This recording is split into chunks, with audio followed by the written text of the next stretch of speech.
그러니까 대구라고 하는 지역이 이번 지방선거 때는 굉장히 묘해진 거죠. 그러니까 지금 현재 문재인 대통령 잘한다 48, 잘못한다 42 정도 되고요. 이미 20대 총선에서 2명의 야당 정치인을 당선시키고, 그러니까 대구가 변하고 있는 거예요. 사실은 우리가 대구 욕하지만 대구의 젊은 층은 이미 깨어났습니다. 문제는 이제 나이 좀 드신 분들이 아직 지체 현상을 보이고 있는 거라고 보는데, 만약에 대구나 TK가 무너지고 이 상태가 되면은 자유한국당 사실상 해체예요. 그래서 이번 지방선거 때 민주당이 어떤 욕심 부리느냐거든요. 당의 중심에서는 이런 생각을 할 거예요. 대구를 이기는 선거로 갈 것이냐, 무난하게 대구 TK 정도는 냅둘 것이냐의 전략을 잘 짜야 된다는 거죠. 그 전략의 핵심 키에 누가 있느냐? 김부겸 장관이 있는 거예요.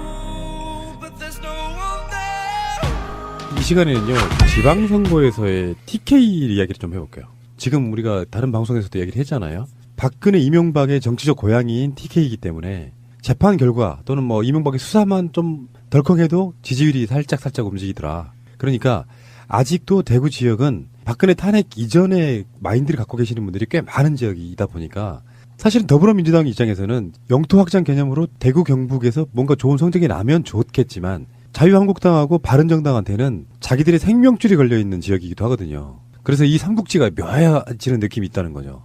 근데 문재인 대통령이 2.28 대구 민주운동 첫 국가행사에 참석했잖아요.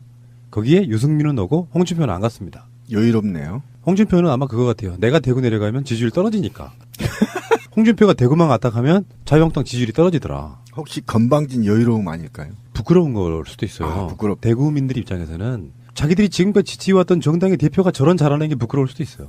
그렇죠. 지금 대구 지역 지역위원장 아닌가요? 그렇죠. 대구 북을 그러네요. 당협위원장이죠. 오, 그 결란 세대 맞을까봐 무서워서 못 갈 수도 있겠다. 왜 그러냐면 대구 사람들이요, 굉장히 자존감이 강한 사람들입니다. 그런데 홍준표 같은 아이를 지역을 대표하는 정치인으로 뒀다는 게 자존감이 아마 붕괴될 가능성도 있어서 진짜예요. 젊은 사람들 중심으로 계란 세대를 맞을 수 있어서 못 갔을 수도 있고, 제가 말했던 전자의 그 여유로움, 건방짐, 그죠? 싸가지 없음, 뭐 이런 것 때문에 안 갔을 수도 있겠다라는 생각이 들어요. 저는 조금 다르게 분석을 하는데요. 2.28 2월 28일 국가기념일로 처음 지정된 거잖아요. 이 부분은 대구 지역에서 사는 사람들은 염원이었어요. 대구 지역 사람들의 염원. 그냥 지역의 어떤 기념일 정도가 아니라 이것은 국가기념일로 지정해달라고 10수년간 노력을 해왔고 계속 탄원을 해오던 상태였고요. 그랬는데도 불구하고 지금 이제서야 문재인 정부 들어서 국가기념일로 정식으로 지정을 하고 대통령이 직접 내려가서 기념사까지 하는데, 그런데도 불구하고 대구 지역이 자기 당의 본산이라고 하는, 자기들은 항상 자유한국당은 대구가 자기들의 본산이라고 얘기를 해요. 그러는 지역에 이렇게 경사스러운 일이 벌어졌는데, 그런데도 불구하고 그 사람이 참가하지 않았다는 것은요, 대구 지역 사람들의 민심에 반하는 행동을 한 거예요. 자기가 아무리 계란을 맞을 것 같고 아무리 문재인 대통령이 꼬리 보기 싫고 이 민주주의가 싫어도, 이 민주주의 운동이니까 그것이 싫다고 하더라도 그 자리에 참석을 해야 돼요. 아무리 싫어도. 근데 가야 되는 건 아는데 본인의 명분을 찾지 못한 게 아닐까요? 명분이 필요 없어요. 그냥 가야 되는 거예요. 2.28 국가기념일로 지정이 됐기 때문에 그냥 가야 되는 거예요. 대구 지역을 중심으로 정치를 한다는 사람이라면. 그럼에도 불구하고 안 갔다는 거는 정말 다른 거는 없어요. 딱 하나 문재인 대통령이 꼴 보기 싫어서 안 가는 거예요. 하나 더 얹어볼게요. 홍준표는 민주화가 싫은 거지. 그거 싫은 거죠. 맞아요. 당연히 싫죠. 그러니까 예. 지금 민주화의 적통이 사실은 대구로부터 출발했다는 거 아니야. 맞아요. 2.28에 그 다음에 4.19로 이어졌고, 그 4.19가 5.18로 이어지고, 그게 6월 항쟁으로 이어지고, 그게 지금 촛불까지 이어졌는데, 맞습니다. 홍준표 입장에서는 자기네 세력들한테 불리한 이벤트인 거잖아. 그러니까 5.18을 탄압했던 세력들이 어떤 2.28에 가서는 그렇게 할 수 없는, 뭐라 그래야 되지, 이 셀프 민망함? 네, 그러니까 찾질 못한 공 거예요. PD가 명확하게 지금 촛불혁명의 정신은 2007년 촛불혁명이 지금 2.28 운동이었다. 이게 맞습니다. 2.28이요. 독재정부와 부정부패에 대한 학생들 중심으로 하는 혁명운동이거든요. 민주화운동이거든요. 그러니까 이거에 대해서 거기에 반동적으로 행동했던 자유한국당 내의 정치인들을 대변하는 정당 대표가 내려갈 수 있는 거냐? 아, 면석한 해석이 못 내려갑니다. 내려가서 말 잘못하면 작살나거든요. 왜 그냥 그 세력들이 다 부패 세력들이고 독재 세력 후손들이고 친일 2, 3세의 후손들 아닙니까? 그런데 어디 감히 그 운동에 지금 2017년 촛불 정신이 깃들여 있는 출발점인 228 대구 학생 운동에 가서 이 아가리를 벌릴 수 있나요? 못 벌립니다. 죄송합니다. 아가리라고 해서. 아가리. 오랜만에 듣죠? 이런 건 전문 용어로 함부로 못 나와요. 굉장히.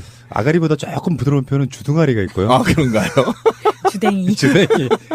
어저께 방송에서 명정님이 주댕이가 쓰레기 신현이 그러니까 대구라고 하는 지역이 이번 지방선거 때는 굉장히 묘해진 거죠. 그러니까 지금 현재 문재인 대통령 잘한다 48, 잘못한다 42 정도 되고요.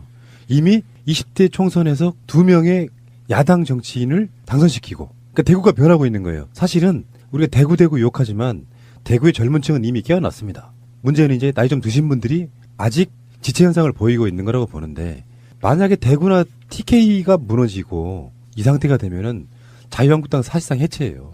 그래서 이번 지방선거 때 민주당이 어떤 욕심 부리느냐거든요. 당의 중심에서는 이런 생각을 할 거예요. 대구를 이기는 선거로 갈 것이냐 무난하게 대구 TK 정도는 냅둘 것이냐의 전략을 잘 짜야 된다는 거죠.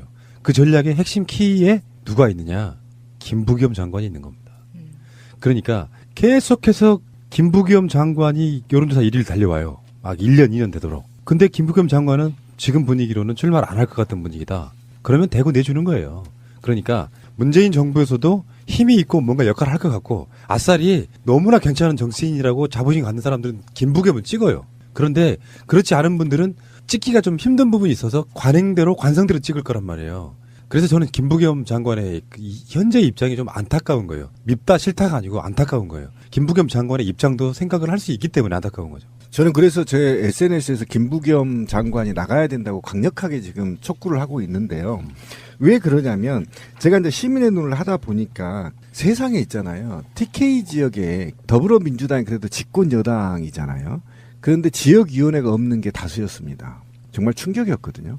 구미 같은 경우는 딱 한 명이 지자체 의원이 당선이 됐는데 그분은 새누리당보다도 더 극우적인 발언을 하면서도 더불어민주당이 당선된다고 해요. 그러니까 실질적인 정서가 없기 때문에 이번에 추미애 대표가 얘기한 것처럼 전 전국에 한 군데도 빠짐없이 공천하겠다. 이 철학에 저는 굉장히 높이 평가하고 왜 그러냐면 이게 편식하면 안 되거든요. 적어도 집권하고 수권 정당이라고 한다면 전 지역에 위원회를 설치하고 후보를 나가야 된다. 떨어져도 나가야 된다. 그리고 민주 진보 정치를 확산하는데 교두보 역할을 해줘야 된다라는 게 좀 핵심이고요. 그곳에서 아직 1위로 달리고 있는 김부겸 장관이 나가는 게 좀 효과적이다. 왜 그러냐면 지금 행정자치부에서는 그닥 큰 일을 할 수 있는 일이 없어요. 그리고 김부겸 장관이 두각을 나타낼 수 있는 업무가 없습니다. 왜 그러냐면 개헌이 되면요. 자치분권화가 될 거고요. 그러면 더더욱 일부분을 안전 부분과 소방 부분을 국무총리 산하로 줬거든요. 국가안보처로 줬거든요. 그래서 그쪽으로 줬기 때문에 일이 더 축소됐기 때문에 적어도 앞으로 더 큰 정치를 해보려면 대구 가서 한판 붙어달라. 이게 민주진보 세력들의 내용이거든요. 그래서 김부겸 장관이 우리 방송이 듣는다면 반드시 나가서 현장에서 한번 받아달라. 받아주고 싸워서 이겨와 달라. 그러면 당신은 금유환영해질 거다. 영웅되는 건데. 영웅되는 겁니다. 저는 김부겸 장관이 못 나가는 이유를 알거든요. 이용섭 일자리위원회 부위원장 같은 경우는 위원장이 대통령이에요. 근데 지방선거 건수 생기고 여론조사 1등 나오니까 바로 그만두고 선거판으로 가지 않습니까? 그렇죠. 근데 선거의 주무부처가 행정안전부고 더군다나 문재인 대통령이 김부겸 장관에게 준 가장 큰 오더는 뭐냐면 지방 분권개헌이랍니다. 그 주무부처 장관이라서 당사자이기 때문에 나가고는 싶은데 양심상 못 나가는 거예요. 그런 지점이 있고 그렇다 보니까 저도 나갔으면 좋고 안타깝다는 게 그런 거예요. 본인도 나가고 싶을 수 있는데 그 주무부처 장관이 그 일을 하다가 선거 됐으니까 나 장관 그만두고 나갈래? 그럼 업무의 연속성도 떨어지고 주무부처 장관이기 때문에 어떤 도덕적인 거에 휘말릴 수도 있고 여러 가지 측면에서 나 같은 사람은 우리 세력은 그런 식으로 선거에는 안 나간다는 걸 보여주고 싶어하는 것 같은 그런 느낌이어서 저는 김부겸 장관이 안타까운 거죠. 근데 만약에 김부겸 장관이 지금 현재 김영진 대구시장한테 현 시장한테 져서 그때 선거에 졌을 때도 득표율이 40%가 넘었어요. 그럼요. 굉장했죠. 현재 분위기로 김부겸 장관이 그때 선거 나갔을 때 문재인 대통령 대선 때 대구 시민들한테 하던 일성이 있잖아요. 유명한 연설이 있잖아요. 대구 시민의 입장에서 대구 시민의 반성을 촉구하고 아싸라게 이야기했던 그 연설문 엄청 유명하거든요. 예, 맞아요. 그 정도 마인드로 접근한다 그러면 대구시장 가져오는데 나는 아까운 게 민주당이 대구시장을 가져온다고 하면 생기는 이 정치적 여파는 혁명에 가까울 거란 말이야. 맞아요. 그게 안타까운 동의합니다. 거예요. 안타깝죠. 그래서 지금 진보민주 세력들이 나가라고 푸시하고 있는데 무엇 때문에 그런지 참 안타깝습니다. 그런 양심, 아까 권 PD가 얘기한 그 양심의 문제 또는 뭐 기준의 문제, 향후에 그런 기준의 문제를 세우기 위해서 그렇다면 저는 반대예요. 나가야 된다고 생각합니다. 왜 그러냐면 원래 이 정치라는 게 전쟁으로 했거든요. 총칼로 쏴서 죽이고 지면 무조건 지는 겁니다. 아니면 사약을 받아야 됐거든요. 근데 지금 전쟁 중이거든요.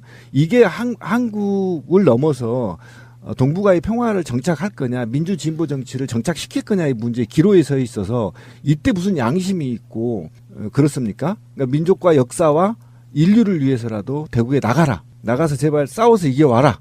그러면 김부겸은 영원히 우리 역사 속에 남을 거다. 그렇잖아요. 한 핵을 확 긋는 거잖아요. 저럴 기회잖아요. 이미 한 번 그었어요. 그렇죠. 총선 때. 네, 맞아요. 정치라는 건 반전의 효과 같은 게 있어서 박원순 시장이 3선을 한다고 한들 지금보다 정치적 위상이 높아지진 않죠. 당선 가능성이 가장 높은 사람이기 때문에 그래요. 지금까지 대구시장을 배출하지 못한 민주당이 대구시장을 배출하게 되면 김부겸의 정치적인 가치는 엄청 높아지고요. 그렇죠. 이번 지방선거에 광역에 출마하시는 분들은 정말 좋은 게 대통령 임기와 지방선거의 임기가 거의 맞아떨어지기 때문에 임기 다 하면서도 대선 나갈 수 있는 기회가 그럼요. 생기는 거거든요. 그리고 김부겸 장관이 나감으로 인해서 인접 선거구에 영향을 미치거든요. 그렇지, 빙거. 굉장히 이 높은, 그러니까 당선이 안 되더라도 유의미한 득표율을 얻는다면 다음에 또 노릴 수 있고요. 그다음에 그 토양이 민주 진보 정치가 확대되는데 불쏘시개가 될 거란 말이에요. 그러니까 거기에 대해서 높이 평가하기 때문에 우리가 간절한 것이고요. 어쨌든 오늘부터 좀 운동을 해야 되는 거 아닙니까? 김부겸 대구의 미완의 혁명을 완수하라. 지금 국민의 명령이다. 대구시장 나가겠다고 하는 분들 이승천 전 국회의장 정무수석, 이상식 전 국무총리 비서실 민정실장, 임대윤 전 민주당 대구시당 위원장, 박성철 공무노동조합 총연맹 위원장 뭐 이런 분들이 있고요. 오준기 전 청와대 균형발전비서관실 선임행정관 이번에 이미 출마 선언을 했고요. 아까 말씀드린 분들은 이제 그 준비를 하고 있다 이런 이야기고 어쨌든 대구 선거가 만약에 지방선거 끝나는 날 개표할 때 대구시장 민주당 이렇게 나오면 정말 재밌을 것 같은데 말이죠. 눈물 날 것 같기도 예. 해요. 예. 그러면 이제 이 지역 감정이 안 먹힌다는 그럼요. 안 증거가 먹히죠. 되거든요. 예, 안 먹힙니다. 물론 거기에는 이제 그 선결적으로 PK에서 세석 부산, 울산, 경남 중에서 세석 중에서 한 2석 정도를 또 민주당이 가져오고 뭐 그러는 과정을 거치면서 지역색이 완전히 완화되는 선거도 한번 보고 싶다. 왜냐하면 신비님이나 저 같은 경우는 특별히 더 치를 떨었던 것들이 어떤 이슈가 있어가지고 우리 쪽이 이기겠네 하는데 지역 감정 불러일으키는 발언 막 터지면서 선거에 지는 것들을 너무 많이 봤거든요. 근데 그 지방에서 만들어지는 지역 감정이 사실은 정치 개혁의 가장 큰 걸림돌이에요. 지역 감정 때문에 개혁이 안 되는 부분들이 있었는데 이번 선거는 좀 그런 걸 좀 벗어났으면 좋겠다는 게 제 생각입니다. 그렇죠. 그러니까 아까 228도 얘기했지만 228이 사실은 현대사의 민주운동의 모티브였잖아요. 그렇다면 그런 정신을 이제 되찾은다고 한다면 대구가 동학에서부터 또 항쟁, 한일 항쟁에서부터 민주 진보 운동의 발상지가 될 수 있거든요. 이걸 이번 지방선거에 되찾아 주십시오. 진짜 되찾아 주십시오. 그러면 아까 우리 권 PD가 얘기한 대로 좀 소름이 저도 돋는데 이제는 지역 감정 사라진다. 이제 화합으로 가자. 그리고 국가 발전으로 가자라는데 그 역할이 바로 대구가 굉장히 중요한 키를 갖고 있다라는 예, 것이죠. 예, 알겠습니다. 동의합니다.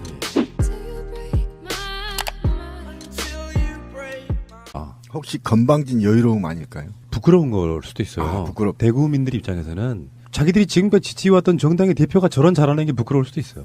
그렇죠. 지금 대구 지역 지역위원장 아닌가요? 그렇죠. 대구 아, 북을 그러네요. 당협위원장이죠. 오, 그 결란 세대 맞을까봐 무서워서 못 갈 수도 있겠다. 왜 그러냐면 대구 사람들이요 굉장히 자존감이 강한 사람들입니다. 그런데 홍준표 같은 아이를 지역을 대표하는 정치인으로 뒀다는 게 자존감이 아마 붕괴될 가능성도 있어서 진짜예요. 젊은 사람들 중심으로 계란 세대를 맞을 수 있어서 못 갔을 수도 있고 제가 말했던 전자의 그 여유로움, 건방짐, 그죠? 싸가지 없음 뭐 이런 것 때문에 안 갔을 수도 있겠다라는 생각이 들어요. 저는 조금 다르게 분석을 하는데요. 2.28 2월 28일 국가기념일로 처음 지정된 거잖아요. 이 부분은 대구 지역에서 사는 사람들은 염원이었어요. 대구 지역 사람들이 참석을 해야 돼요. 아무리 싫어도. 근데 가야 되는 건 아는데 본인의 명분을 찾지 못한 게 아닐까요? 명분이 필요 없어요. 그냥 가야 되는 거예요. 2.28 국가기념일로 지정이 됐기 때문에 그냥 가야 되는 거예요. 대구 지역을 중심으로 정치를 한다는 사람이라면. 그럼에도 불구하고 안 갔다는 거는 정말 다른 거는 없어요. 딱 하나 문재인 대통령이 꼴 보기 싫어서 안 가는 거예요. 하나 더 얹어볼게요. 홍준표는 민주화가 싫은 거지. 그거 싫은 거죠. 맞아요. 당연히 싫죠. 그러니까 예. 지금 민주화의 적통이 사실은 대구로부터 출발했다는 거 아니야. 맞아요. 2.28에 그 다음에 4.19로 이어졌고 그 4.19가 5.18로 이어지고 그게 6월 항쟁으로 이어지고 그게 지금 촛불까지 이어졌는데 맞습니다. 홍준표 입장에서는 자기네 세력들한테 불리한 이벤트인 거잖아. 그러니까 5.18을 탄압했던 세력들이 어떤 2.28에 가서는 그렇게 할 수 없는 뭐라 그래야 되지? 이 셀프 민망함? 네, 그러니까 찾질 못한 권 거예요. PD가 명확하게 지금 이 시간에는요, 지방선거에서의 TK 이야기를 좀 해볼게요. 지금 우리가 다른 방송에서도 이야기를 했잖아요. 박근혜, 이명박의 정치적 고향인 TK이기 때문에 재판 결과 또는 뭐 이명박의 수사만 좀 덜컹해도 지지율이 살짝 움직이더라. 그러니까 아직도 대구 지역은 박근혜 탄핵 이전의 마인드를 갖고 계시는 분들이 꽤 많은 지역이다 보니까 사실은 더불어민주당 입장에서는 영토 확장 개념으로 대구 경북에서 뭔가 좋은 성적이 나면 좋겠지만 자유한국당하고 바른정당한테는 자기들의 생명줄이 걸려있는 지역이기도 하거든요. 그래서 이 삼국지가 묘해지는 느낌이 있다는 거죠. 근데 문재인 대통령이 2.28 대구 민주운동 첫 국가 행사에 참석했잖아요. 거기에 유승민은 오고 홍준표는 안 갔습니다. 여유롭네요. 홍준표는 아마 그거 같아요. 내가 대구 내려가면 지지율 떨어지니까. 홍준표가 대구만 갔다 가면 자유한국당 지지율이 떨어지더라. 그러니까 대구라고 하는 지역이 이번 지방선거 때는 굉장히 묘해진 거죠. 그러니까 지금 현재 문재인 대통령 잘한다 48, 잘못한다 42 정도 되고요. 이미 20대 총선에서 2명의 야당 정치인을 당선시키고 그러니까 대구가 변하고 있는 거예요. 사실은 우리가 대구 욕하지만 대구의 젊은 층은 이미 깨어났습니다. 문제는 이제 나이 좀 드신 분들이 아직 지체 현상을 보이고 있는 거라고 보는데 만약에 대구나 TK가 무너지고 이 상태가 되면은 자유한국당 사실상 해체예요. 그래서 이번 지방선거 때 민주당이 어떤 욕심 부리느냐거든요. 당의 중심에서는 이런 생각을 할 거예요. 대구를 이기는 선거로 갈 것이냐 무난하게 대구 TK 정도는 냅둘 것이냐의 전략을 잘 짜야 된다는 거죠. 그 전략의 핵심 키에 누가 있느냐. 김부겸 장관이 있는 거예요. 염원 그냥 지역의 어떤 기념일 정도가 아니라 이것은 국가기념일로 지정해달라고 10수년간 노력을 해왔고 계속 탄원을 해오던 상태였고요. 그랬는데도 불구하고 지금 이제서야 문재인 정부 들어서 국가기념일로 정식으로 지정을 하고 대통령이 직접 내려가서 기념사까지 하는데 그런데도 불구하고 대구 지역이 자기 당의 본산이라고 하는 자기들은 항상 자유한국당은 대구가 자기들의 본산이라고 얘기를 해요. 그러는 지역에 이렇게 경사스러운 일이 벌어졌는데 그런데도 불구하고 그 사람이 참가하지 않았다는 것은요. 대구 지역 사람들의 민심에 반하는 행동을 한 거예요. 자기가 아무리 계란을 맞을 것 같고 아무리 문재인 대통령이 꼴이 보기 싫고 이 민주주의가 싫어도 이 민주주의 운동이니까 그것이 싫다고 하더라도 그 자리에